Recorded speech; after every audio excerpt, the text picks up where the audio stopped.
Aloha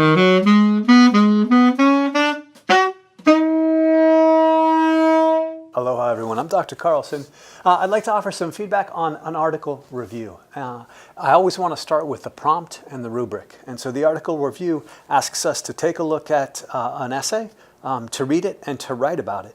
And there are a couple of things that we want to think about. In the prompt, notice that I ask you to cite the article properly using the MLA 8th edition bibliographic format. Then I ask for 3 paragraphs. First, summarize the argument, then select passages of importance and explain why you chose them, and then finally write a paragraph about why this chapter matters to you personally.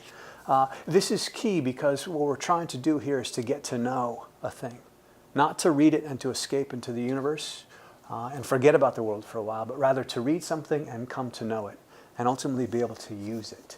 The prompt is always the first place to start, but then the rubric, and that's key. That's key. So notice with the rubric there are levels across the top and then there are criteria across the left-hand side. The levels respond really to letter grades if you really need that, to a D, a C, a B, and an A. But they are emerging, developing, competent, and mastery.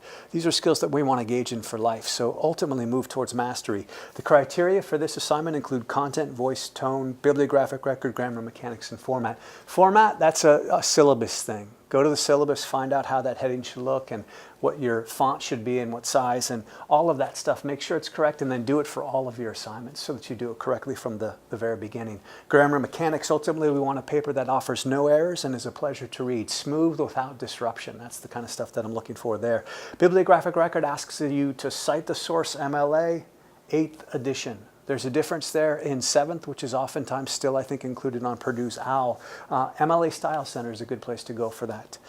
Voice and tone is asking for expository voice that is not interrupted by an I, a you, a we, or a they, pronouns in particular. And also those pronouns become characters and they disallow us to read smoothly through that.